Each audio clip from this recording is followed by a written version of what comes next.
Hello, welcome to WLOY, Loyola Radio, streaming online at WLOY.org and Campus TV channel 111.1. You're listening to After the Whistle, Loyola's premier sports talk radio show, airing every Monday from 3 to 4 p.m. and every Friday from 1 to 2 p.m. Welcome into another Friday edition of the show. I am your host today, Jeffrey Bozzi, alongside my co-host, Jimmy Cody. Once again, we're having Andrew Ciafalo on the show. Guys, how's it going? How are your Fridays going so far?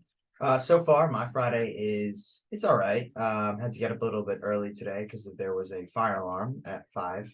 Oh, So no. that stunk. But everything's okay, so that's the most important thing. But weekend should be fun, so I'm excited for that, and I'm enjoying the NFL draft so far. How about you, Andrew? It's a feel good Friday, but the weather's a little bit of a bummer. But my Thursday was pretty good, so I'll take it. Yeah, that's good. Always good to start the weekend off with a good Thursday before. Yeah, Thursday was kind to us last night. We had the first round of the NFL draft. Definitely was very exciting. A lot of notable picks that were made and a lot of interesting moves that were made by other teams. And we're just going to jump right into it. So I guess we'll start at the top with the Carolina Panthers. They took Bryce Young at number 1, the quarterback from Alabama. And I don't think there was much surprise here, but Jimmy, what's your overall reaction to the Panthers taking Young? Well, I thought Young was the best quarterback of this draft, so I'll start there by saying I think the Panthers traded up and got the best player in this group at the most important position, which is quarterback. They already have a solid O-line. Now, the one thing that they really lack, I think, is like a true star playmaker, but they tried to help that by getting like Adam Thielen, Miles Sanders, Hayden Hurst, DJ Chark.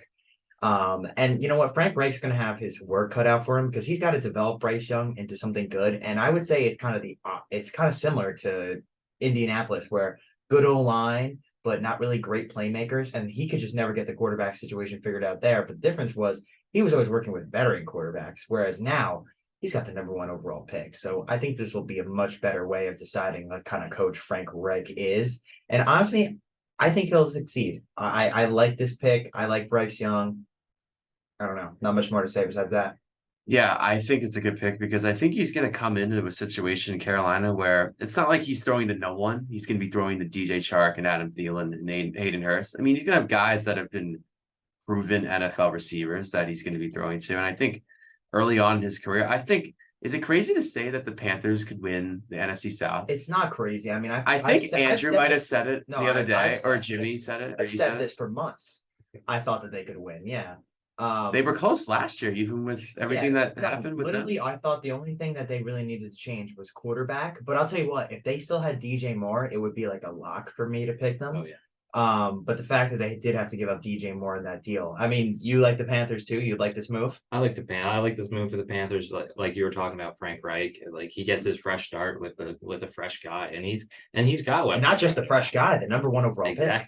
Exactly. He had his pick of the crop. So we'll see what they do with that. Yeah, it seems like their sights were set on getting Bryce Young. I mean, he traded up to number 1. I feel like there's someone that you would have in mind to get. In this draft, you want a quarterback, especially when you look at 3 of the top 4 picks being quarterbacks. Exactly. I think Bryce Young was the guy for the Panthers. So I do think it's a good pick for them. Now let's go to number 2, CJ Stroud. He went to the Houston Texans. And listen, the Texans, I think we can all agree they needed a quarterback, but they got a big rebuild though that they're in. Yeah, and then I could just throw in number 3 as well. The Texans traded up to the number 3 slot and they selected Will Anderson Jr. from Alabama, the star outside linebacker. So I guess we can ask about Stroud or Anderson or both. But Jimmy, do you like how the Texans took Stroud at number 2? You think that was the safe pick there? And then do you like them trading up to get Anderson? I mean, they had to start somewhere, right? Yeah, as a whole, I think their team improved last night more than it probably could have on any other amount because they already have a plethora of first-round picks. So they used one of them essentially in a couple of years down the road, basically. They're going to use that pick in this trade to get Will Anderson. I'd say it was worth it, right? Because Arizona took like a first for next year. You got to remember, they also have the Browns picks from the Deshaun Watson trade.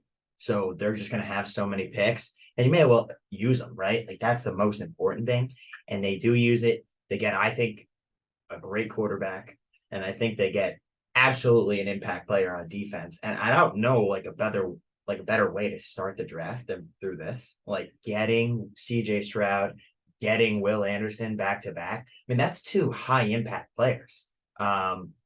At the same time, too, for Houston, though, they're gonna have a lot that they still have to rebuild. Like D lines, the rest of the defense is kind of. Besides Will Anderson, then they do have Stingley, so that's something that they got to work to improve on. And then also too, the O line is and they don't really have any playmakers at receiver too. So they still have a lot of picks though. So it'll be interesting to see if they, make some moves in the second and third rounds today.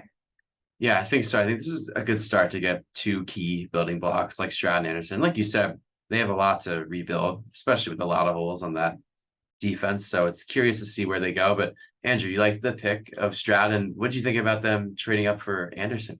I like the Anderson pick. I don't know that they needed to necessarily trade up for him because they traded the 6th spot. Oh yeah, yes they did. Because Seattle would take Will. Seattle has Bobby Wagner right Will Anderson's an outside linebacker. Bobby Wagner's an inside linebacker. now. Mind blown. It's okay. Yeah, no, I think Will Anderson would have been perfect for Seattle, especially what they're at the team as a team. They need to start pass rusher with kind of think about where they were. Last year they were a playoff team. Defense was kind of the Achilles heel. Yeah, defense was definitely the Achilles heel. But they did make some moves, particularly with Bobby bringing him back. That's a good point, Andrew. But I mean, this would be like something to really shore up their D line. Yeah, and we'll get into one of their picks later. I And they got- loved what pick they Oh, yeah, did later in the first round. Yeah, I think. Yeah, we'll talk about it as we go on. But anything else to add about Will Anderson? Anyone else? No, I just think it's a good pick for Houston. I think he was clearly probably. Is it crazy to say he was the best like non-quarterback in the draft? Like I mean, you could make Probably you Jalen could- Carter, I maybe. was gonna say. we'll see, and we'll get into that later on too. Yeah, But I Eagles- do like what the Texans did. I think getting those two guys is a good start. Yeah, And we'll see where we go from there. But I want to talk about number 4, That's Anthony interesting. Richardson. He goes to the Colts, and he kind of shot up a lot of draft boards, especially later on in the Yeah. process. And listen, there's no denying Richardson's talent. I think the question is he only, I think, started 13 games, and he's had some good moments, but he's also had some subpar kind of moments. So I don't know. Do you think this is a risk worth taking, Jimmy, for the Colts to take Richardson? Listen, the entire draft is a risk. So if that's the part that you're worried about, I don't think that you're even in the right spot. I think honestly, the part that we should ask ourselves is, are the Colts happy with the guy they got? Do they feel like they can do something with Anthony Richardson? And I think the answer is yes. I think Anthony Richardson has some tools. He definitely has some things that he has to work on. But I like the job that Shane Steichen did with the Eagles. And I do think he's going to do a pretty good job with the Colts. Now, the Colts, I don't think are as far off as maybe people think. I will say the one thing they need, though, is a true number 1 receiver, right? That's one thing that they definitely need. And they also needed a quarterback. And now they finally, I guess, addressed quarterback in a real way, not just got like another washed veteran like they've been doing for like how long now. So they finally addressed it in the draft and they took a shot. And this is a guy, listen, I'm not going to lie. If I was a GM coming into the draft, I probably wouldn't have had Anthony Richardson as the top 10 pick myself, just because I feel like there are still some things to work on. But like, I understand the creativity. Like, I think a lot of teams in that 10 to, 20 something range, they would have considered maybe taking this guy just because, I don't know, he's like an interesting kind of project. It is, yeah. Just because of the athleticism that he has too and the really strong arm. Like that, those two things are just really exciting to see. And I don't know, it's going to be interesting how his career works out in Indianapolis. Yeah, I think he has a lot of raw potential, which I think the Colts are going to be able to take advantage of with their head coach coming from the offensive coordinator position with Jalen Hurts. They did a good job last year, and obviously they got to the Super Bowl. Yeah. Yeah, and I think Jalen Hurts and Anthony Richardson, I'm not saying they're the same player, but I think they have very similar traits. Yeah, And so I think with ability. Steichen coming in, and I think pairing him with Richardson, I mean, I think there could be a lot of success there eventually. I think I think it's going to be similar to the Eagles in 2021, right? Like focus on pounding the rock. The Colts do have an okay O-line when it's healthy. And you would think Jonathan Taylor would probably get back to what he was in 2021, right? Maybe not necessarily get back to that, but I think something close to I think it, that he could maybe. be like a top 5 running back for sure, though. Yeah, I agree with that. The question is just health at the end of the day. Health. And I think that's kind of been a thing for the Colts in general. I mean, they feel like they're a really unhealthy team, and especially, I mean, obviously they're not like the Ravens, but at the same time. Oh, okay. So we got a little visitor taking a little shot outside. What's up, Kathleen? How are you? Anyway, back to the NFL draft talk here about the Colts. I like the pick. Anything else? No, I don't think so. I think Richardson has potential to pair well with Steichen. I think we'll just have to see how it goes because, like you said, the Colts they have some talent on that roster, but I don't know. I feel like now is the time for them to kind of try to use that talent to their advantage because I feel like every year they have a good roster, but the record doesn't really speak for the talent that's on the roster. So we'll see. But I want to move into the later part of the top 10. We're looking here. Devin Witherspoon went to the Seahawks at number 5. Paris Johnson went to the Cardinals number I want to 6. say something about the Cardinals really quick. I love the moves that they made. I think they got a great offensive lineman in Paris Johnson at number 6. And I think that's alone is a good pick. But the fact that they traded with the Texans and are able to get a first round pick next year, That's really good. That's and a they- win. and then they were able to move up to use that to get this pick. So that was a good job. Yeah, they definitely use their resources to their advantage. for They sure. did. And they got to get Kyler Murray protection.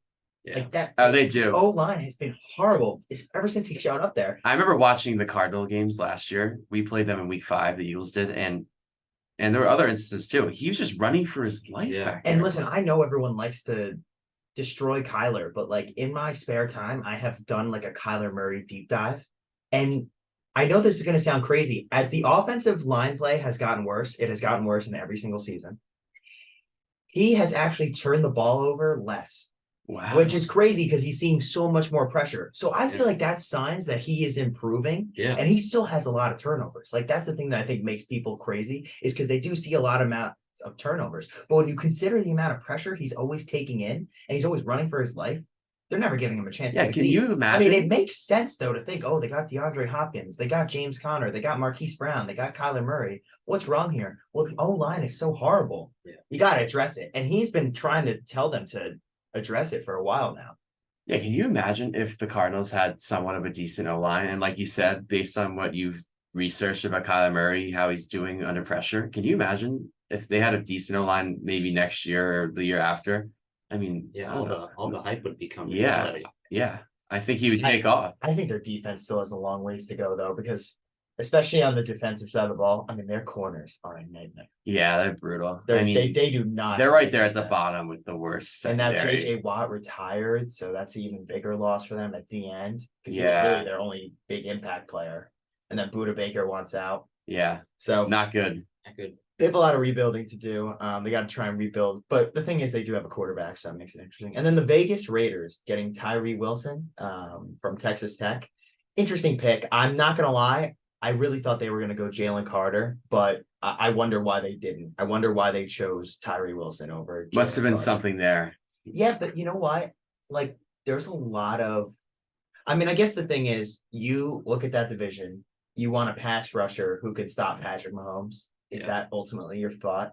Probably. They already have Max Crosby and Chandler Jones, though. Yeah. So that's what I Right. didn't understand. Yeah, Yeah. And They're they're paying, two premier they're paying Chandler pass Jones rushers. a lot of money. Like, and he did not really produce last year. So that's interesting because I feel like this guy's coming in as a top 10 pick just to sit on the bench. A little bit weird there. interesting fit. Yeah, interesting fit for sure. I really wouldn't have been surprised if it went Jalen Carter just because I thought he would have started day one, no question. Yeah, and we'll get to him. Or O line. They could have definitely went with Darnell Wright or Skaronski. Right, and they were Their O- taken And their O line's not very a little good. bit later. But I want to get into the number 8 pick because Andrew, we were talking about this off the air before we started the show. The Falcons took Bijan Robinson. He was the first running back off the board, and I know you had some thoughts there. Would you please share? I don't like it. I think running back in the NFL is the most replaceable position. Agreed. Considering that they took, what was his name, Grier? Tyler Algier Yeah, Tyler Algier was in the fifth awesome round- last in the year. fifth round. in the 5th round. Yeah, He had 1,000 yards. He was terrific in the second half of the season. That's why I don't understand why they took him either. Like, and what I was going to say last time was when we were mentioning the Eagles possibly taking him, and I'm like, no, you don't need him. You have that hell of an O line to just, all you need is an average back. And that's why I say, like, the backs are the most replaceable position in the NFL. yeah. I think for the Falcons, like you said, them taking Algier last year in the 5th round, and he had a great year production wise. You'd think you can get that production maybe again this year or from another draft pick later in You the think you could probably get more in year 2. That would Yeah. be my expectation. Yeah, and then I'm not saying you waste the pick at number 8, but you kind of shoot for the stars by getting Bijan Robinson. Now, could it work? Yeah. It's just interesting because I feel at this point they probably wouldn't have been able to grab any of those top 3 quarterbacks. You know that Will Levis is still on the board, and he obviously did not get picked last night. So it looks like he was not really an option for them. So you ask yourself, quarterbacks out of the equation. Realistically, where else could they have gone? Corner. What? Like their defense stinks. Yeah, Stinks. horrendous. They did not need a running back at all with what they have with Algier. Not to mention, they also have Cordero Patterson, who Yeah. goes and does both. So what? Now you got 3 guys. Yeah. I mean, you can't feed the ball to everyone. I'm going to be honest. I'm just saying this now. I wouldn't take any of them in fantasy because I all think that they're all just going to come into each other and Yeah. not be like nobody's going to be the number 1 option. Yeah, maybe one hits. And if they you- got Drake London too. yeah. You got to feed a lot of Because people. a lot of those, because between Cordero, Tyler Algier, and I guess Bijan, because Bijan is a very good pass catcher too. I think that's the one case that you can make for him being in the top 10. Like I do understand the element that he adds to the passing game, but we've seen that with other running backs too. Like when Melvin Gordon came to the league, he was somebody who was really known for his pass catching. We saw that with the Chargers. Like that was kind of something he added. So I guess that's the only thing that I can make a case for him being like deserving of that top 10 pick. It's just because of what he adds to the passing game. Yeah. It's definitely a head scratching move for sure. Just with who they have, yeah. He was going to go, I think, somewhere in that range, like 8, 9, 10, maybe in that range. But yeah, definitely a weird move. And I thought the Falcons could have went Jalen Carter there too. Yeah. Yeah, and that's who was selected right after. The Eagles traded up to number 9 from number 10 to get Jalen Carter. Yeah. As an Eagles fan, I'm very happy. Yeah, let's hear about the Jalen Carter pick. I mean, he was projected possibly the first overall pick. So for him to now fall to 9 and the Bears literally to let you guys just move up for a bag of chips. Yeah, I'm happy with the pick. And I didn't really know much about him going into the draft, but what I've read is that he's really good in one-on-ones. He rarely loses a matchup. And I know this is in college, so it's definitely going to be different in the pros, but 6'3", 314. I mean, guy sounds like he's going to be a unit. And then the fact that you pair him with Nakobe Dean and Jordan Davis, there's already familiarity there. And then we didn't even mention Nolan Smith, who was the second player the Eagles took, I think at pick number 29 or 30. He was also selected, and I believe he's a linebacker. So there's going to be a lot of familiarity in that defensive room for the Eagles. I am very happy. Yeah, I mean, I thought it was a good pick. It worked out for the Eagles, that's for sure. I don't think a lot of people in the division were happy to see Jalen Carter fall to the Eagles. I know Micah Parsons was not happy. No, He expressed his that's going to opinion. be tough for the. Honestly, listen, you look against the Eagles D line, how it stacks up against those other O line D lines. Listen, against the 49ers, this is a move to fight fire with fire now, Yeah. right? Just Right. to make sure that if they do have a quarterback when you play them, you're Right. not going to have to worry about that. I was also thinking about the Eagles and how they lost Hargrave to the Niners. And I don't remember what position he was exactly, but He was They like had- a D tackle, DN, kind of like switched back and forth a little bit, right? yeah, so I was thinking maybe this is going to be A a replacement. potential replacement. Yeah, probably. Because Jalen Carter, I think, is a little bit more athletic than Jordan Davis is. Yeah. So he might be able to give you some ability in the pass game, whereas Davis is all run. Mhm. So that's interesting too. That was why he was projected to be like a number 1 because they saw him as like another Aaron Donald type of player. Yeah, do it all. Yeah, somebody who can have that impact in all elements of the game. All right. Sure. Anything else to add about Jordan Davis? Or I'm sorry, Jalen Carter I've got nothing. or Jordan Davis. I don't know. I was going to ask you guys, I'm looking here at picks 10 through 20, and there's some of these names that I'm not too familiar with, but if there's any that you want to shout out, I mean, I know we were talking about So- Jahmyr Gibbs at number 12. I'm not Yeah, sure if so that's the person that With you were going to 10, mention. Chicago took Darnell Wright. They needed O-line. They got O-line. Peter Skoronsky goes to an 11 to Tennessee. They needed O-line. They dressed that.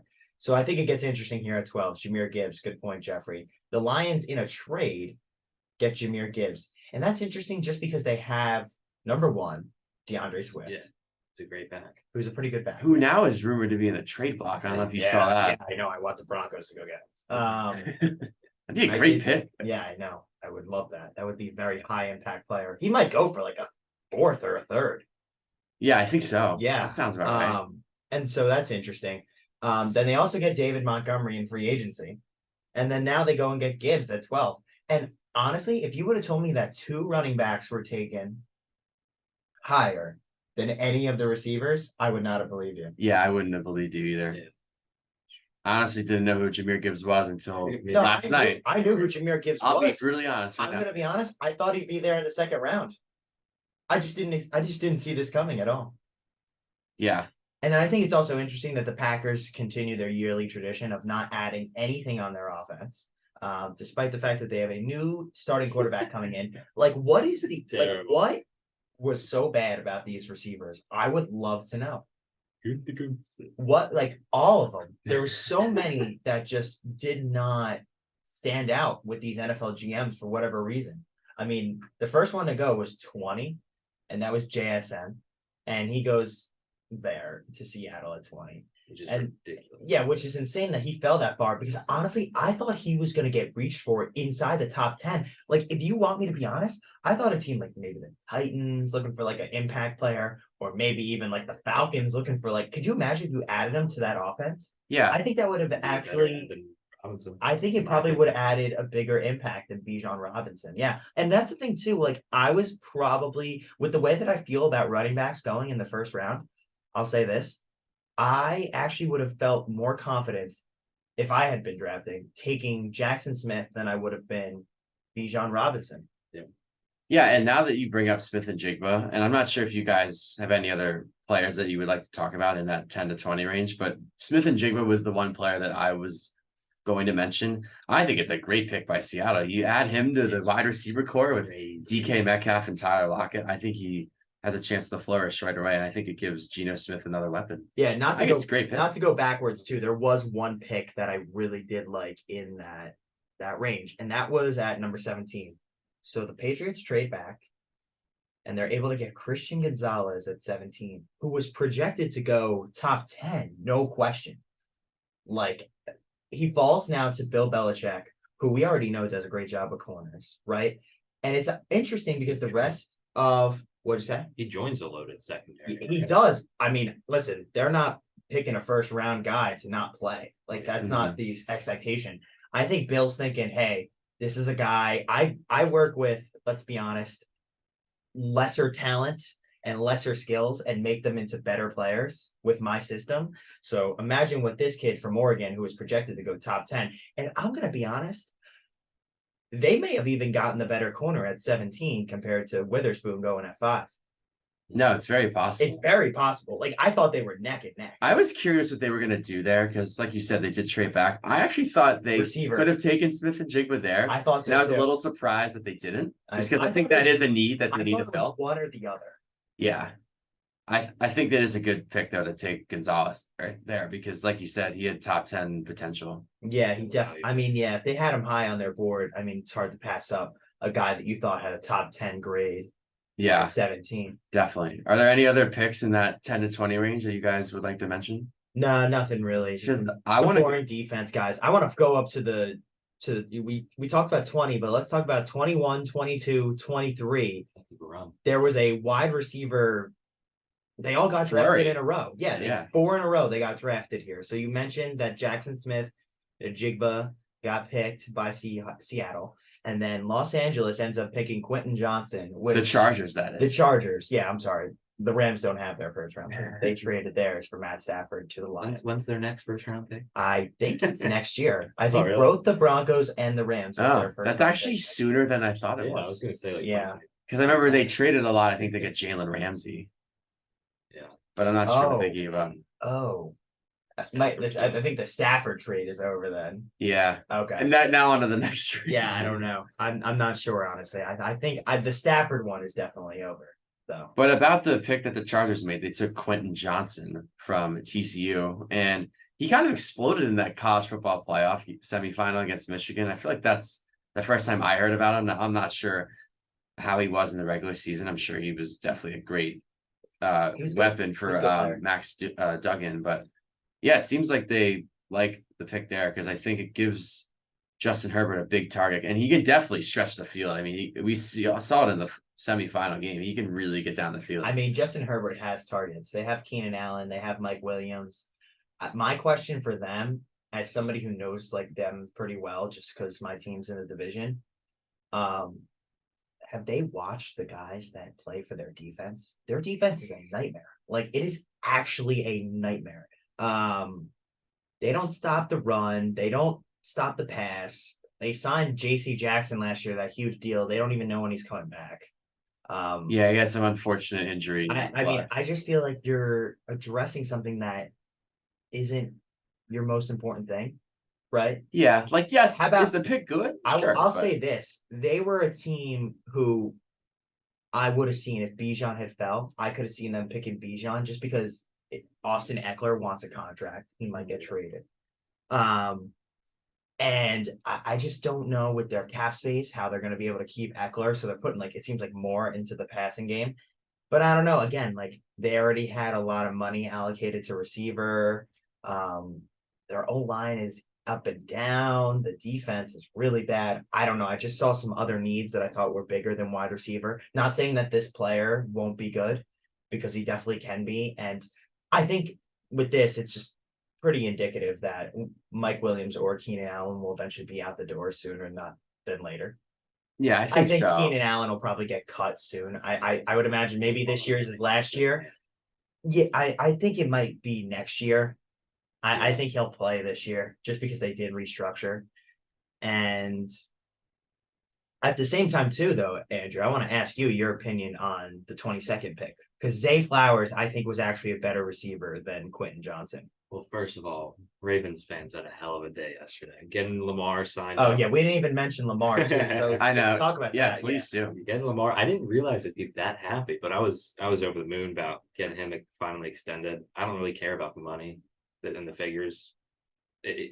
He's our offense. Just get it done. So, Just get it done. Right. Exactly. Going on to the draft, Zay Flowers, considering all the noise about DeAndre Hopkins and like, oh, that would have been like a crazy flashy move, but this was the smart move, and this is why NFL fans aren't the GMs. We stayed pat at 22 and got our guy. So I think that was great. Yeah, I think giving Lamar Jackson another weapon was obviously a need that they had to fill, and I think they did that. And now you pair him with Odell Beckham Jr., Mark Andrews, and the rest of that receiving room. I think on paper, things are finally looking good for the Ravens receiving core, because I think a lot of the complaints over the years have been Lamar has no weapons. And I know that a lot of people complain about Lamar throwing the ball because early on in his career, obviously, he was not the best thrower. And he's definitely gotten better, but I still think there are question marks him throwing the ball. And whether that's him executing or the play calling, that's another debate. But I think getting Flowers is definitely a good move. And I think going back to the Lamar Jackson deal, I mean, that's a huge deal. I feel like they had to break the bank for him to stay, and that's what they did. Yeah. It makes Hurts look like a bargain now, Jeff. I know. Because they got Hurts for less. Yeah, and for those who do not know the details of the Lamar Jackson deal, it was a 5-year, $260 million deal. And Jalen Hurts was 255 million for 5 years. Yeah. It was Yeah, 5 million yes. less. Yeah. Yeah, He wants wow. 52 mil. Lamar's 52 mil a year. It's just crazy that money like that is just being It's just thrown around. Here, go. Where does it come from? Those are where does it come from? Last night, all the clowns like us watching the draft. That's where it comes from. Yeah. Us watching Steelers Bears on Amazon Thursday Night Football. That's where it comes from. Yeah. Yeah, that's where it comes from. So yeah, the Zay Flowers pick I think was good for Baltimore. They've done a good job, I think, of padding up the offense around Lamar. Oh, yeah. I think signing Odell was the best thing that they did, just because it gave them like some credit with Lamar in his book, like, hey, we are trying to improve the team. Then you go and draft a receiver in the first round too, who is a guy that is expected to have an impact right away. Playmaker. Yeah. And so you add that, you give him his money, you already have Andrews there, decent O-line. I think the biggest question just becomes, can that defense play at the high level that it did last year, especially since Roquan Smith got added to the team? Because I thought the defense was a top 10 defense for sure once he showed up there. Like, there's no doubt about that. You could maybe say top 5. And the same time, they have a very tough division. So even if they do play really good, it's going to be like very tough for them, because you got the Bengals. We know what they are. You have the Browns with Deshaun Watson. I don't know what year 2 is going to be looking like, but I would expect them to improve a little bit. You figure they'd be in the mix. You They figure have the they'd be in the mix. be there. And then you have the Steelers who went 9-8 last year during a rebuilding year. Yeah, The Steelers and you always- can't ignore them at all. Yeah, and they're a really well coached team, as we know. The other thing too, going back to And Lamar AFC in Jackson. general, it's just so tough. Yeah, I mean, That's why you need to Lamar we didn't even get into the AFC East because now you have Aaron Rodgers there. We'll see what he's like with the Jets. You have the Dolphins who are going to be pretty formidable. You have the Bills who have been a perennial playoff team, and Oh then yeah, didn't even mention the Chiefs either. yeah. Or the Chargers, or the Jaguars now, who made it to the second weekend last year. Yeah. They're adding Calvin Ridley. I mean, Yeah, why can't they improve? yeah, and I was going to touch on them, but before I do, I was just going to mention another thing about Lamar Jackson. The other key for him too is, and Jimmy's mentioned this a few times on our show, he's got to stay healthy at the end of the season. And I know some of it's bad luck, but you got to have him out there, Yeah, especially when the reality games is- matter. And we saw last year when they played the Bengals in the wild card round, they had Tyler Huntley, and they still were right in the game. And like Yeah. Jimmy brings up, they had that fumble, which was a turn for a touchdown. I mean, that was the difference in the game. Yeah. Literally that play right there. But going on to the They're Jaguars, one play away from They're one play essentially away. winning that game. exactly, and then who knows what happens in the divisional round? But obviously, we will never know. But going If to, Lamar, never I know. still think if Lamar plays that game, that they win. Yeah, I agree. for sure. My pick was contingent on whether he would play or not. I said Bengals are going to win if he didn't play. Ravens would have won if he did play. Correct me if I'm wrong, but when Lamar actually has played, has he ever lost to the Bengals? Let me think. They let's see. They was- won the home game last year, week When he 5. played, when he played. When he played, it was like 1917. I'm pretty sure the year before the second game he didn't play because it was like that Ravens COVID game where they just had literally like nobody. They literally had like Yes. 30 guys. And then dressed. they Like, lost. Yeah. They lost the road game in Cincy last year, but he didn't play. Yeah. We Um, lost at home in 21. It Okay. was like a Maybe that's the one 40-25 loss. I think that was because Jamar Chase's rookie year, right? Yeah, and I remember he went off in that crazy game. against Oh, the yeah. Packers. He had like So maybe only once. Once. Okay. It's So impressive. Yeah, he's right there. with no, the yeah. Bengals. So against Burrow, he actually is. So he's 1-1 against Burrow, I guess. So I think that's so. actually not that bad. So this whole like conception that like Burrow's definitely head and shoulders above Lamar when they go head to head is not necessarily It's like- true. Yeah, I don't think No, so. that's not necessarily true.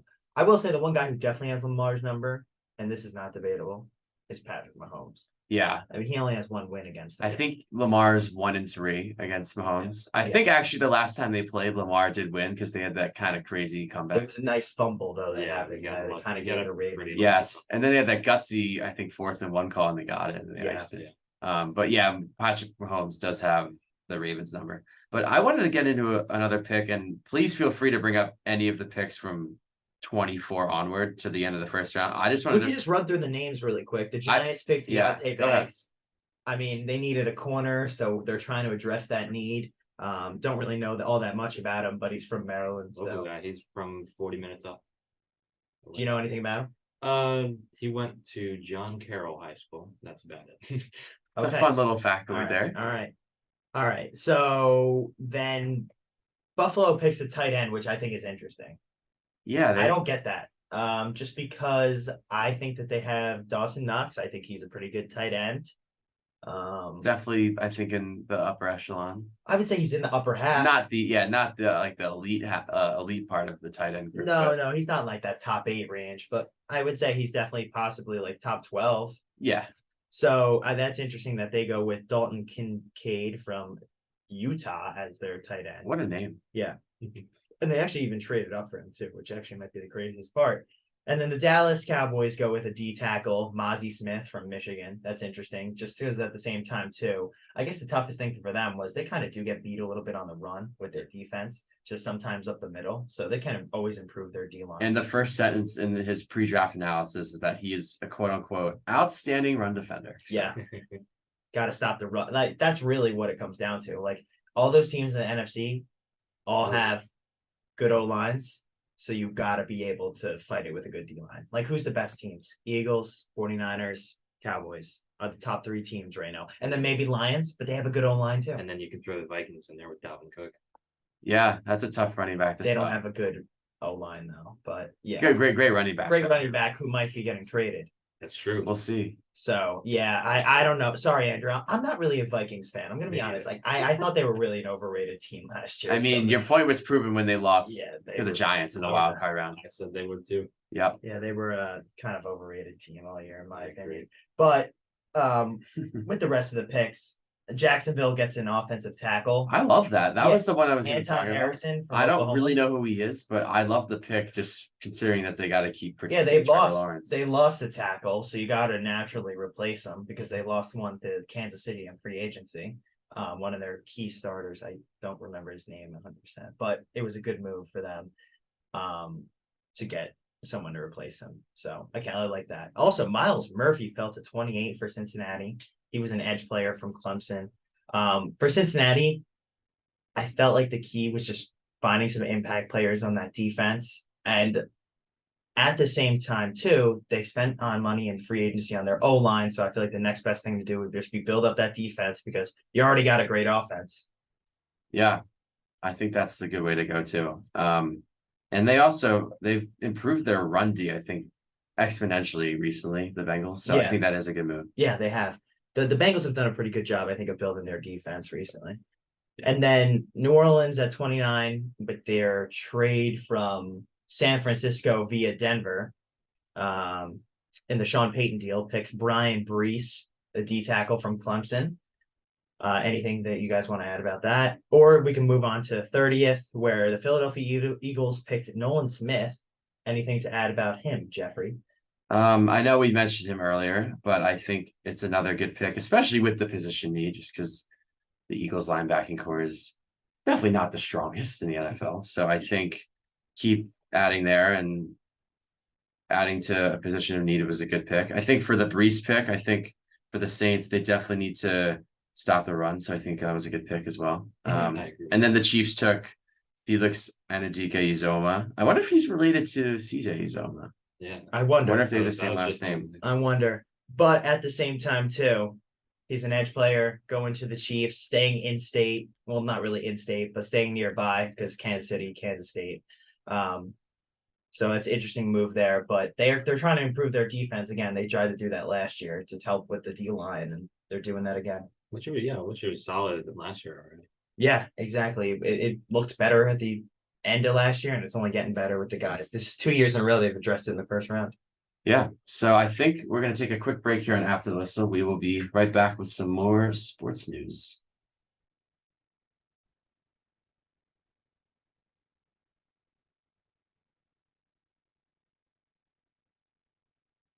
Hello, welcome back to WLOY, Loyola Radio, streaming online at WLOY.org and Campus TV channel 111.1. You're listening to After the Whistle with Jeffrey Bazzi, Jimmy Cody, and Andrew Ciafalo. We're now going to briefly discuss some NBA playoff updates that are worth mentioning. We have some game sixes tonight, Jimmy. Out west, we have the Kings and the Warriors and the Grizzlies and Lakers. The Kings and Warriors series has Golden State up 3-2 on the verge of eliminating Sacramento. And then LA is up 3-2 on Memphis.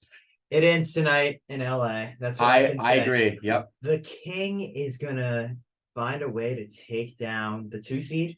Yes. And honestly, I said this before the playoffs started, Jeff. I was like, I could see the Lakers going on a run just with how well they've been playing. They've been one of the hottest teams in basketball, and they're still playing good basketball, despite the fact that I don't even think that some of their better players have played their best basketball. It's kind of been the other guys like the Austin Reeves and the Rui Hakamuras and the Jared Vanderbilts who have, raised their level of play. And it's been a reason why the Lakers as a whole have succeeded.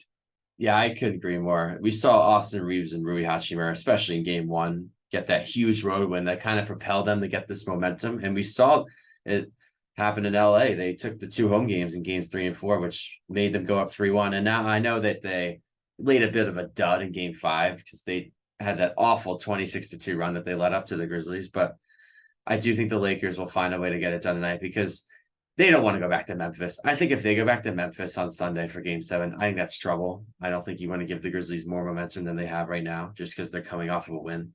But I agree. I think the Lakers get it done tonight. I just don't see them losing at home. And then I don't know what your thoughts are on the other game, the Kings Warriors series. I think Golden State's going to get it done tonight too. Yeah, it ends tonight in the Bay Area. Kings were a nice story. Congrats on winning your first 2 games, but once you mess with Draymond Green and the Golden State Warriors, you eventually learn that they are not to be forced. They're not a force which you should mess with. Let's say that. Curry and the Warriors have been, no, I don't even think great this series. They've caught fire with 3 at some point, which is expected with the kind of offensive talent that they have. They even moved Draymond Green to the bench, which is kind of an interesting move, but at the same time, it's paid off because it's been paying dividends because they've been winning. And it's kind of just crazy to me how no matter what happens, even through the injuries, even through the length of this dynasty, I mean, they've won so many titles already. They're still here just coming back from 2-0. It just shows you how talented they are. And I think them versus the Lakers would be such an entertaining series. I would be shocked though if the Warriors, the Lakers, or the Suns did not win the title. Like I would be, or I'm sorry, the Western Conference. I would be very surprised if one of those 3 teams did not win. Did not win. What? You're saying that you'd be surprised if one of the 3 did not win the title? Yeah, like if the like you think you'd be shocked if Denver like over won these the title? teams, kind of, Really? yeah. I do. Okay. I honestly think they all actually have more talent than Denver. Yeah, see, I agree with that. Denver, I think Denver only has Jokic. I see. I don't know. I think Denver's deeper than all the teams that you mentioned. You think they're deeper than the Lakers? See, I don't know. I think that's the one team. I definitely think they're deeper than Phoenix. I don't think you can really debate Sure, that. but Phoenix has got probably the best 5 that you. I think they're deeper than Memphis. But yeah, I don't know if Memphis is going to be able to pull this out again. I don't think they will. I think the Lakers and Warriors are going to win. I do think the Lakers and Nuggets have very similar styles where they have stars and then they have a lot of great role players. So I think if that would be the Western Conference Finals, that would be a really good series. And what do you think about Suns Nuggets? It starts on Saturday. Yeah, it's an interesting series because the 2 teams played in the regular season and we didn't really see either team at full strength. Like Denver beat them, I think, twice, and Phoenix wasn't really healthy. But then when the teams played again later in the year, Denver wasn't really healthy, and then we saw Kevin Durant. So this is gonna be the first time we're gonna see both teams at full strength. I think Denver has some pressure. I think they have to take the first 2 at home because Katie and Booker are coming. Denver has to get over this hump, and so do Phoenix. Yeah. Both of these teams are looking to get over the hump, and somebody's going to be in the Western Conference Finals with a chance to go to the actual finals. But both of these teams, it's kind of interesting they run into each other. And the Warriors and Lakers might run into each other too, which would kind of be crazy. Yeah, and I think it depends on how the bracket shapes out, but I do think Phoenix or Denver, one of them will be in the finals. I do think I'd probably take the finals, yeah. Yeah, I think one of those teams is going to come out of the West. I don't know who it's going to be, just because it kind of depends on how the other bracket shapes out. But no respect to the Warriors or Lakers. Do you think whoever wins this series is no? I have respect for the Warriors and the Lakers. I tell you what, I do think the Lakers could beat one of these teams. I just don't think the Warriors. I think the Suns are a terrible matchup for a team like the Lakers and the Warriors because they lack depth. Yeah, and they have the star power that the Suns have, the Warriors and the Lakers. And I guess you could say Denver has more depth than they do, and they do have, you could say, one of the best players in the NBA. Nikola Jokic, right? The thing is just that Phoenix, it depends on what you're getting out of their lineup. Like, are we getting 2 points, Chris Paul? Or are we getting like 20 points, Chris Paul? Because it's not like you can't let Booker get 45 every night, but you also can't count on that either. No, the problem is that especially for them, it's like when Torrey Craig adds 21 and like that's a killer for the opposition. Yes, like that's what you can't let happen. You can let Durant score 28 and still be good. Yeah. If you're asking me to pick Suns or Nuggets, I'm taking the Nuggets in 7. I don't know. I'll take the Suns just because I think that I just would find it shocking if they cannot get over the hump with 1 through 5 with who they have. Yeah. I mean, they realistically have 4 all-stars on the team right now. There's no way that they cannot. Yeah. And Denver's got a good starting 5 too, but Phoenix definitely has more star power. But I don't think you could ignore Denver has the back-to-back MVP. That's what they have. And I don't think Joker. Yeah, and you can't ignore Jamal Murray. I mean, we've seen him have some good playoff moments in the past. The key for them is like, does Michael Porter Jr. and Aaron Gordon step up? That's true. And do they get bench scoring? Because their bench, like, they have more notable names on their bench than Phoenix does. But sometimes, I don't know, they don't get that production that they're expecting. Yeah, the bench is up and down. You don't really know what you're gonna get on a night. Yeah, I know I picked Phoenix to come out of the West, but I don't know. I wasn't too encouraged on how they played the first round. And I know they won in 5, but I don't know. I just felt they played kind of down at the Clippers, especially with the Clippers missing their 2 best players for pretty much the entire series. What do you mean? Westbrook played the whole series. It's true. But Westbrook was balling. I'm talking about on the roster. Yeah. Paul George and Kawhi Leonard. But Westbrook was balling. I mean, They should bring him back. I hope they bring him back. I think they should. He kind Yeah. of fits their style. He does I think he fit their fits really well there. He fits good. But yeah, I guess I'll go with Denver in 7, but I wouldn't be shocked if Phoenix won. Yeah. We'll What do you see. think about this Heat Knicks series? Yeah, I was Really gonna quick. shift it to the East. Yeah, how about the Knicks, by the way? Yeah, they close out 3-1. They knew do what they need to do. They weren't messing around too. They got it done. Defense was sharp in that series. I loved it. My biggest question is, how are we gonna stop Jimmy Butler? Because that man cannot be stopped right now. What he just did to the Milwaukee Bucks, that was tough. Yeah, I mean, game 4, dropping 56, leading the comeback, and then game 5, kind of more so like a team kind of comeback, but he hits the shot at the end to tie it and send it to OT. Then they win in OT. Be honest with me really quickly before we even start this. Yeah. How much, as a Sixers fan, do you regret not keeping Jimmy Butler? Oh, I regret it 100%. Yeah, I thought that was the wrong decision then, and I think it's the wrong decision now. I don't even know if there's anything they could have did to keep him though, if I'm gonna be honest. Yeah, see, that's the thing. I don't think wanted to stay because I don't think he really trusted the management. I mean, he came out and said on record he did not know who was in charge. So I think that's clearly a shot at Brett Brown, who was the coach at the time. And also it could be a shot at the management. So I don't blame him for leaving because clearly there might have been some power structure issues. But I agree. I don't know why we let him go. I mean, seeing what he's doing now, I mean, he's a pretty good player usually in the regular season. He's usually an all-star, but in the playoffs, he just turns it up. He's just a different player. Yeah, he is. And he's just got that like he's got the Mamba dog in him. mentality. Yeah. That's what he's got. And that's why I think he's a perfect player for the Heat because they kind of embody that. Yeah, and the Heat as an 8 seed upset the Bucks as a 1 seed. And at the same time, the Knicks are coming in playing good basketball. I mean, I think this is going to be a series that goes just as deep as the first one. Yeah. For both. I'm sorry, as neither of these teams went deep. So I don't know why I just said that. But I think it's a series that does go deep just because of these 2 teams playing well. Yeah, I wouldn't be shocked if it goes 7. I could see it going 6. I definitely think it will go at least 6 because these teams are pretty even. I know And that they're both really good at home. That's where it seems like they play a little bit better. Yeah, I think the key is who can steal a game on the other's home court. We'll see because the Knicks have home court in this series because 5 versus 8. But if you ask me to pick, I like the Knicks. I think the Knicks are better overall. I know that the Heat pose a very interesting challenge with Jimmy Butler and Bam Adebayo and company. They also have a lot of good role players that kind of go unnoticed, like Gabe Vincent and Caleb Martin and others. And it sucks for them that Tyler Hero's out because I think if he was healthy, that'd be a different element that's thrown into the series. But I like the Knicks. I think Brunson's been balling. I think he's the real deal. I think Randall and Barrett are obviously great scorers as well. I think as long as they're just being efficient, I think that's the key. And I trust Tom Thibodeau and I trust the defense. Yeah, I'm not gonna throw the Nick parade that you are. I'm nervous. I am so nervous. This is a hot Miami team right now, and Jimmy Butler just scares me just because I'm sorry. Our offense has not been great. I think it's wrong to act like our offense has been great. We won the last series because of our defense. And if he torches us and they are clearly outscoring us, I don't understand how we're supposed to win just because I don't think that our offense is that good. No, that's 100% valid. Yeah.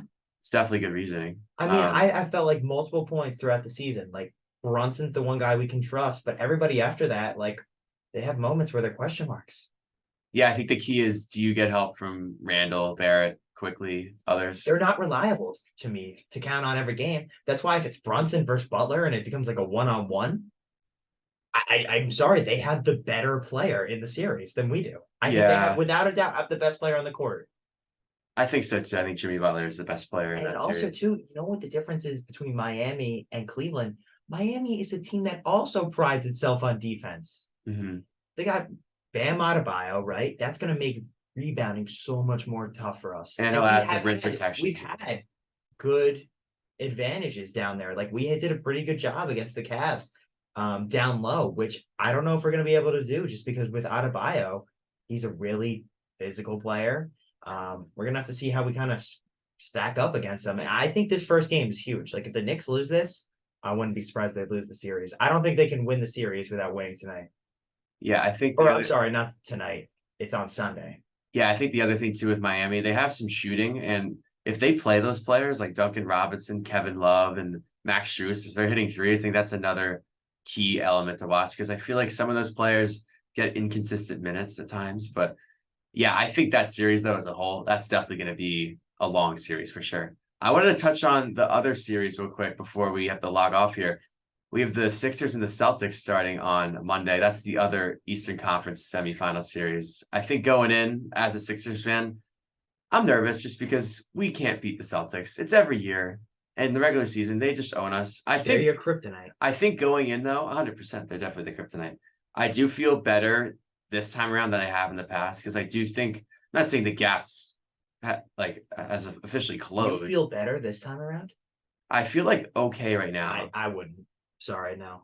I wouldn't if I was you. I'm telling you that as a friend. I don't think you should be getting your hopes up. I think this is going to go the way that you think it's going to go. I think we're going to lose. I do not think you're going to win this series. If you feel better, I don't think you should. Embiid's hurt. Yeah, so if he's I was going to say, why would you feel better? You don't even know if your best player is healthy.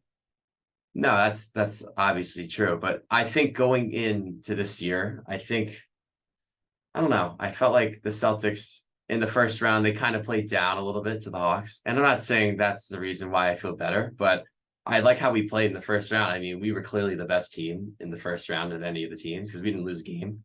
But if you're looking at top to bottom on paper, the Celtics are clearly the better team. I mean, 1 through 8 or 9, they're just so much stronger because after Tobias Harris, I would say, because the Sixers go through Harden, Embiid, Harris, and Maxey. There's a huge drop off. Actually, a drop off in between Maxey and Harris. You could argue that too. There's a massive drop off in between them. I will say though, Harris was very good in the first round, and he has been a good playoff performer in the last few years. Like he's solid. Like you know what you can always get out of Tobias Harris? You can always count on about 16 points, 6 rebounds, and like 2 assists. But if you ever need him to do anything more than that, he can't do it. Yeah, if you ask Tobias Harris, hey, can you score 30? Nope. Hey, can you score 5 tonight? Oh, he's gonna give you 16. But like the guy just is, for whatever reason, he's not like a star player. Like that's just the player that he is. Yeah, he's just a middle. He's mid. Yeah, he's a mid player. He's mid.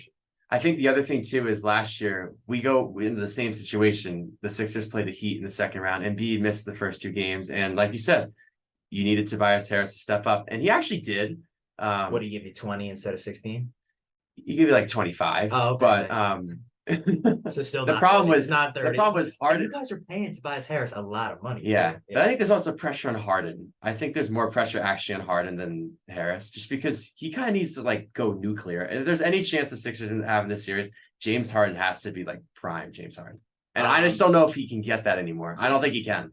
I think he can get it like once or twice in a series, but nothing more. I'm going to be honest. Ever since I saw that picture of James Harden fat on the Rockets when he wanted to get traded, he has just not been the same player since that moment. Yeah. Like I don't know what went on during that like 2-week span where he was trying to get traded.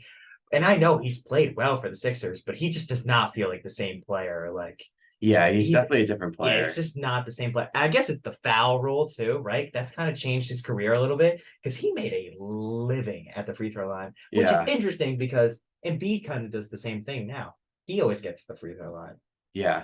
And when you look at the series, though, as like a comparison between the Sixers and the Celtics, yeah, I'm going to be honest, Jeff. Like, I just feel like top to bottom, the Sixers just kind of have lesser talent. I agree. Like Jaylen Brown and Jason Tatum, I feel like, with the exception of Embiid, are without a doubt the best players on the court. Oh, no doubt. I feel like they tower over Maxey and Harden for you guys. Yeah. And then they also have Marcus Smart too. Right. And I think the difference is once you get by the star players, Boston's secondary players are so much better than the Sixers. I mean, look, they're better coaches. Just list them off like Malcolm Brogdon, Marcus Smart, Al Horford, Grant Williams, Robert Williams. I mean, that group of players is definitely better than PJ Tucker, DeAnthony Melton, Furkan Korkmaz, Shake Milton, Paul Reed. Like I'm just Paul Reed. Yes, Yeah, bro, Paul- they're better than Paul Reed. I can tell you that right now. Yeah, so that's why I think the Paul Reed's giving you 2 points off the bench in the series. That's what Paul Reed's giving you. he's actually been better than Okay, 2 my bad. points. 6. So 6. he's been around But- 10. but, Oh, Paul Reed, 10 points. Nice. at the end of the day, Is though, that Embiid's like? Is he the process? Paul Reed? he's the backup. Oh, okay. If that answers your question. I'm just kidding. As far as the series goes, though, I mean, I do think the Celtics will win in 5 or 6. I don't think it's gonna be a sweep. I think 6 is appropriate. yeah, I think If Philly puts a good fight up, they can win 2 if the games. Sixers somehow, some way pull off a miracle and they can steal one in Boston, I think it would actually get a little interesting. I mean, if you go 1-1 to Philly, Yeah, no, absolutely. I think that would definitely be good. But I just think the question is, it's all about a mental thing because Embiid said it himself in the past. It's not a rivalry unless you actually beat the team, and the Sixers haven't really beaten the Celtics. I No. mean, there's been a few years where the Sixers have won the season series, but when they've played in the playoffs in this Embiid process era, it has not gone very well. I mean, we got swept in the bubble by them. There was one year they beat us in 5. It hasn't been pretty. And I'm going to be honest, Jeff, this series becomes even more important than any other with the Celtics, just because you look at who the other side is. And with all due respect to my own team, they are the 5 seed. You guys were the higher seed than we were. You were the 3 seed. And then the Celtics, if you can get past them, I think you would consider the 2 top dogs in the East to definitely be out. Because the Bucks are gone. Obviously, they've been gone. Heat won. And now if you could get by the Celtics, I think that would give you a huge upper edge. But I think the question would then become like, what are you running into? Like Which with buzzsaw? with the Knicks and the Heat, it's like, especially depending on who wins that series, like both those teams are And kind how of that hot right shapes now. out. Yeah, exactly. Especially if one of those teams in that series rolls. Yeah.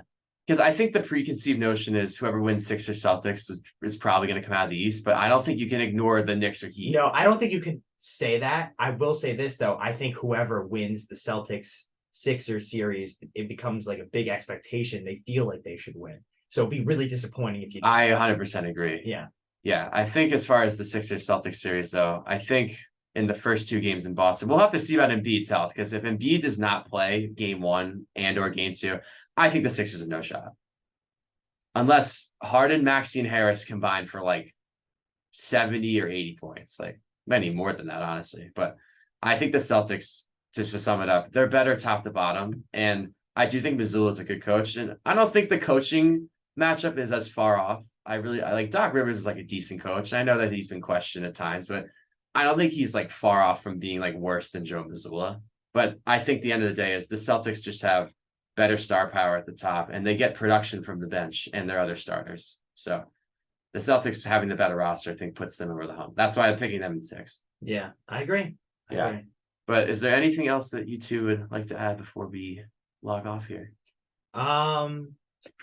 Things that I like to add? No, I think I'm good. I'm all set. Hopefully the Broncos pick somebody good. That's what I want to hear. That's what I want to be talking about on Monday. Is like, hey, I love this move that we made, but that probably won't happen.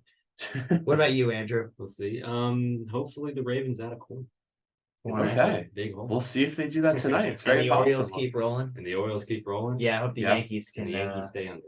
Mhm. Well, I don't know about that. I don't like that. They won yesterday, so that's all that matters. All right. I think that's all the time we have for today on After the Whistle. We will be back on Monday recapping the NFL draft and talking some more sports news. So have a great weekend and we will see you on Monday.